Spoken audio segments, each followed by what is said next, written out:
നല്ല ലക്ഷറീസ് ആയിട്ട് മനുഷ്യനെ കണ്ട് ഈ അടുത്ത ദിവസങ്ങളായിട്ട് ഒരു 5-6 കോടി രൂപ വില മതിക്കുന്ന ഒരു വീട്ടിലാണ് അയാൾ താമസം.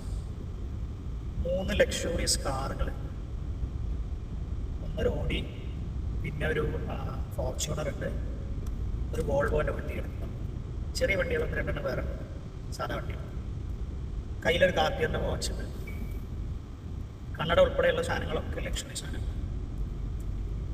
ഭയങ്കര നമുക്കൊക്കെ ഒരു കാലത്ത് ലക്ഷറിയോട് ഭയങ്കര അഡ്മിറേഷനായിരുന്നു.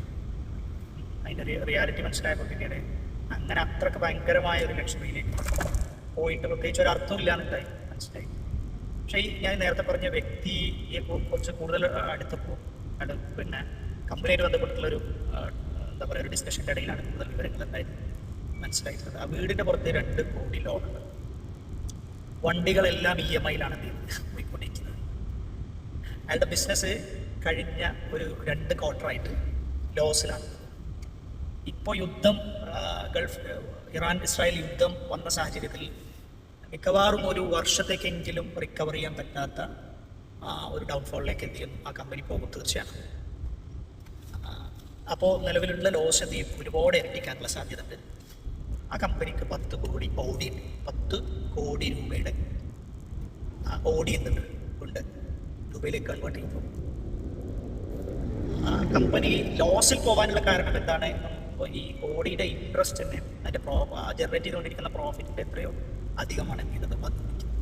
ടോട്ടൽ അദ്ദേഹത്തിൻ്റെ ഒരു EMI അതല്ലെങ്കിൽ ഒരു മാസം 20-ാം തീയതി കഴിഞ്ഞാൽ അടുത്ത 5-ാം തീയതിക്കുള്ളിലായിട്ട് ഏകദേശം ഒരു 35-40 ലക്ഷം രൂപ മാൻഡേറ്ററി ഒബ്ലിഗേറ്ററി പേയ്മെൻറ്റുകൾ എന്തുണ്ട് ഉണ്ട്. സാലറി അതൊക്കെ വേറെയാണ്.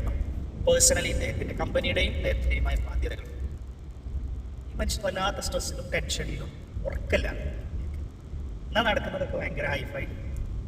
നിങ്ങളൊന്ന് പറയുന്നത് ലക്ഷറിയാണ്. ലക്ഷറിയെ കുറിച്ച് ഞാൻ പഠിച്ചപ്പോൾ മനസ്സിലാക്കാൻ കഴിഞ്ഞത് ഒരു മനുഷ്യൻ്റെ വരുമാനത്തിൻ്റെ ഒരു 10-15% ബാങ്ക് ലക്ഷറിക്ക് വേണ്ടി സ്പെൻഡ് ചെയ്താലും വല്ലാതെ ബാധിക്കില്ല. പേഴ്സണലി അയാളുടെ ഉറക്കത്തെ ബാധിക്കില്ല. അങ്ങനെ തന്നെ വേണമെങ്കിൽ പറയുന്നത്. സ്വസ്ഥതയും സമാധാനവും നിൽക്കുന്ന സ്ഥലത്തും കിടക്കുന്ന വിരിപ്പിലും നമുക്ക് ആശ്വാസവും സമാധാനവും ഇല്ലെങ്കിൽ പിന്നെ ബെൻസിലും ഓഡിയിലും BMW-യിലും ജാഗ്വറിലും യാത്ര ചെയ്തിട്ട് കയ്യിൽ വലിയ വലിയ വാച്ചുകൾ കെട്ടി നടന്നിട്ടും എന്താ കാര്യമുള്ളത്? ആരെ ബോധിപ്പിക്കാനാണ്, ആരെ കാണിക്കാനാണ്? ബോധിപ്പിക്കപ്പെടുന്ന അല്ലെങ്കിൽ ബോധ്യപ്പെടുന്നവർക്ക് അവർക്ക് എന്താ ബോധ്യപ്പെടുന്നത്? നമ്മളെ കാണുമ്പോൾ അവരുടെ ഉള്ളിൽ തോന്നുന്ന, മുമ്പ് എനിക്കൊക്കെ തോന്നിയിരുന്ന പോലെ ഒരു അഡ്മിറേഷൻ തോന്നിയിട്ട് അത് നമുക്ക് എങ്ങനെയാണ് പിന്നെ അതൊരു എന്തായി മാറും, ഒരു അഡ്വാൻറ്റേജ് ആയിട്ട് മാറുന്നത്? മനുഷ്യൻ ചെയ്യുന്ന ഏറ്റവും വലിയൊരു വെട്ടിത്തരാണ്. ഒരർത്ഥമില്ലാതെ ഒരു ബേസും ഇല്ലാതെ എന്ത് ചെയ്യുന്നത് ലക്ഷറിയുടെ പുറകെ പോയിക്കൊണ്ടിരിക്കും. വലിയ ലക്ഷറീസ് ആയിട്ട് ജീവിച്ചൊരു മനുഷ്യൻ പെട്ടെന്ന് ഒരു ദിവസം പിന്നെ അബദ്ധത്തിൻ്റെ പുറകിൽ മരിച്ചത് ഈ അടുത്ത സമയത്താണ്. അതിൻ്റെ ലക്ഷറി പോലും അയാൾ എന്തായിട്ട് രക്ഷിച്ചിട്ടില്ല. അതിൻ്റെ സാമ്പത്തിക ഭദ്രത പോലും അയാൾ എന്താക്കിയിട്ടില്ല രക്ഷപ്പെടുത്താൻ കഴിഞ്ഞു.